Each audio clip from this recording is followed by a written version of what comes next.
Hello and welcome, my fellow Lashpreneurs, to the first episode of Lessons of a Lashpreneur live show. Are you a lash artist who is also a business owner? Could you use some guidance or direction on how to run a lash business and stop having clients kind of walk all over you?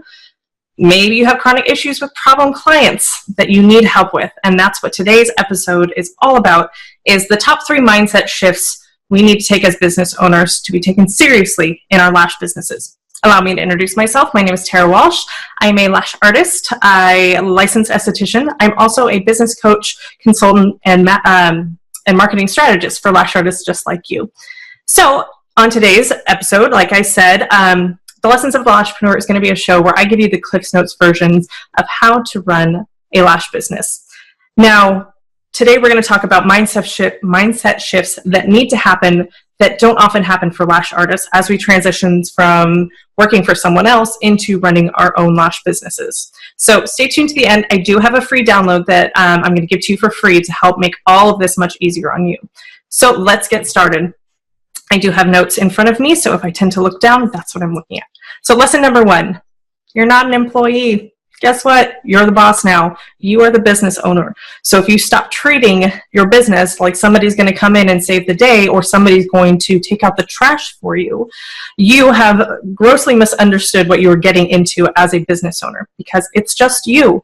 And eventually, hopefully, maybe you'll have staff or other people that work under you, but you need to be the business owner and you need to run your business. Otherwise, guess what? Your clients are going to do that for you. So most often, most of us get into business by accident. Either we sign up to be a booth runner in a salon, which means that you're your own business owner, you're just housed within the salon, or you're so tired of working for somebody else and giving up part of your paycheck when you feel like you're entitled to more money, so you go out on your own as well. But most of us don't go into running a business with the intention of running a business. We go into it just to expand our craft and to earn more income. So unlike other business owners who actually start a business, are along for the ups and downs of running a business, maybe have some sort of experience, history, or excitement about running a business, lash artists tend to kind of sink or swim and learn it on the fly rather than being intentional about establishing their business.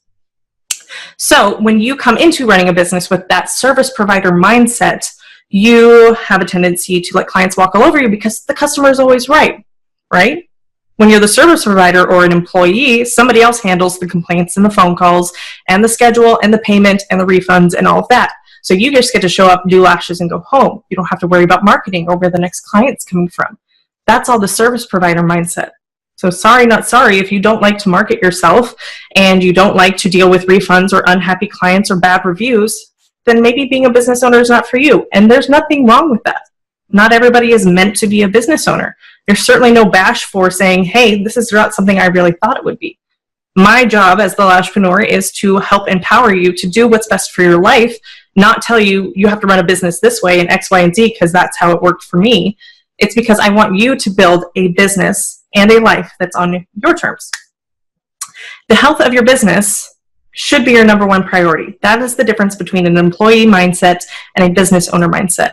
What is the health of your business? It's the financial bottom line. If your business is not making money, it's a hobby. So you have to place importance on your business being able to make money or being profitable. How do you do that?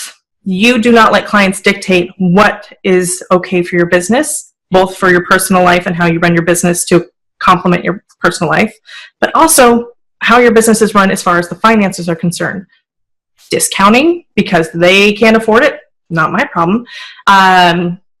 Having policies in place so that they know what would deem a refund and what is not refundable, whether they can return products or exchange products, whether they get free fixes if they're unhappy.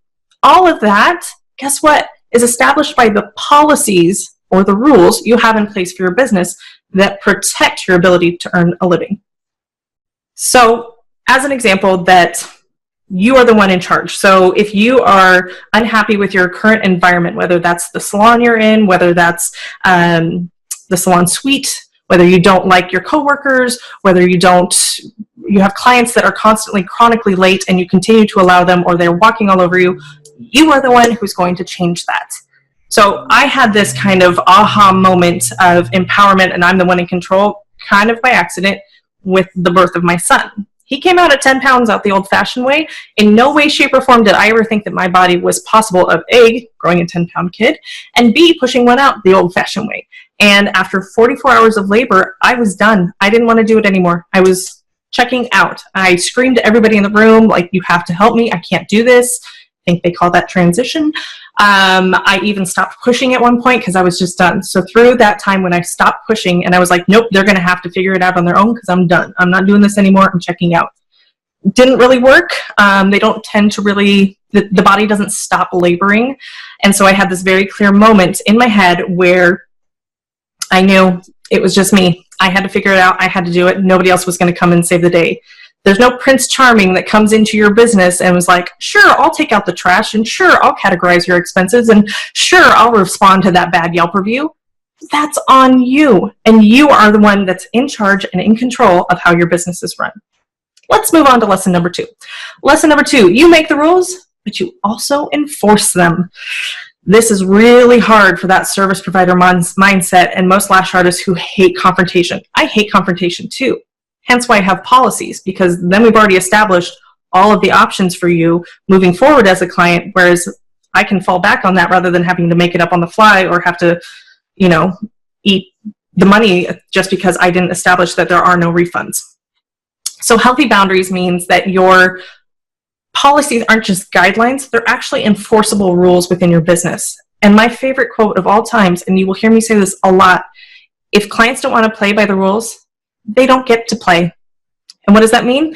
If they don't want to follow your rules because you have thought them through and established them to protect your business, because that's what allows you to be a contributing member to society and support your family and your lifestyle, then they don't get to play. They can go find somebody else that has the rules that they like to play by. But you, as the business owner, are establishing, here's what my business is. If it doesn't work for you as a client, that's a-okay with me. There is somebody out there who is a great fit for you, but maybe that's just not me. You don't need to cave and cater to every client if it means that it's detrimental to your business. You get to make up the rules, but you also have to enforce them. And it's that enforcement part that is very, very tricky for most lash artists. For me, if a client is late or forgets their appointment, I don't extend their time. Right? If they're late, I don't extend their time. There needs to be a natural consequence to them not showing up to their appointment on time. Right? So if you're 30 minutes late, your appointment's still ending at XYZ time. I'm not extending it by 30 minutes, A, to push into somebody else's appointment. But if they are, if there's nobody else behind them, I'm still not going to allow them to continue and push it back, because that's telling them, hey, it's okay that you're late for your appointment by this much. Right? You are teaching people how to treat you. I also, if they cancel or no-show last minute, you must pay the cancellation fee. I do have in this policies a brilliant technique to help you get around this, and that is the one-time emergency cancellation. So the one-time emergency cancellation, whether a client is lying or not, we've all seen that on the forums where people are like stalking clients, being like, she's lying, she's in Cabo, she didn't cancel the last minute, she was on vacation, whatever. We don't need to judge our clients whether they're lying or not. We just say we have a one-time emergency cancellation. After that one time is up, sorry, Charlie, you're going to pay the cancellation fee. So how that looked like in my business is I had a client who her parents' house had flooded and she needed to rush over there to help them out. Great. Please take care of life. I understand emergencies happen. I'm a mom. I get it. But do understand that this is your one-time emergency cancellation. From here on out, regardless of the situation, the cancellation policy will apply. So if she were to cancel again, I've already established that the cancellation policy is in effect no matter what crisis or Armageddon is happening. I also want my clients to feel like they know what's ahead of them. So they're not going to weasel out of an appointment because they know I'm going to charge them. Or if they really do have a true emergency, they accept that whatever's going on in their life is more important than the money that they're going to pay me for canceling an appointment.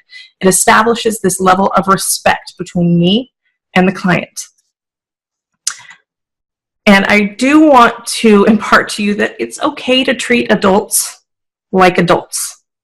If they scheduled a time and it was good for their schedule then, and I send them a 72-hour reminder and a 24-hour confirmation of their appointment, for them to either not show up to their appointment or to show up late, that's not on me. That is just a common courtesy of being an adult, and I'm going to hold you accountable as an adult. Otherwise, you don't get to be a part of my business, because I take my business seriously. So it's okay for you to treat adults like adults, but you also teach them how to treat you, which means that if they're pushing the boundaries, you have to set the boundary, or they'll continue to push and push and push, much like toddlers do. All right, let's wrap this up with lesson number 3. If your business is not working for you, change it. There's no rule that says you have to take 10 clients a day and slave over back-breaking work that we do, where we're constantly hunched like this. There's no need to risk injury or your business and the longevity of your career as a lash artist because a client wants to get in at XYZ hours and you've already taken 6 clients that day because it's an emergency and they're going out of town. Sorry, Charlie. Again, there has to be a natural consequence if they didn't pre-book their appointment. Also, if you are taking too many clients and you're overworked and you're burned out, it's a great time to raise your prices. You get to change that. If you want to raise your prices by $15 or $20 across the board because you are working 6 days a week, 12 clients a day, do it. You'll probably make the same amount of money and work less hours. That's working smarter and not harder. So to wrap up for today, I do have a free download that I wanted to offer you. And you can find that free download, which is my Lash Biz policies, my must-have Lash Biz policies. Go to lashpreneur.com/episode 1, and I'll leave that in the description of the video. And download these policies. It's got the after hours policy. It's got cancellation policy. It's got that one-time emergency. It's got no refunds. It's got what you should do for other artists' work. It's a really comprehensive, professionally written, and very clear cut with your clients Lash Biz policies so that they know what they can and cannot get away with, and you know where you can set a boundary because it's in the policies. Thank you for joining me today on episode 1 of Lessons of a Lashpreneur. I'll catch you next time. Have a good one.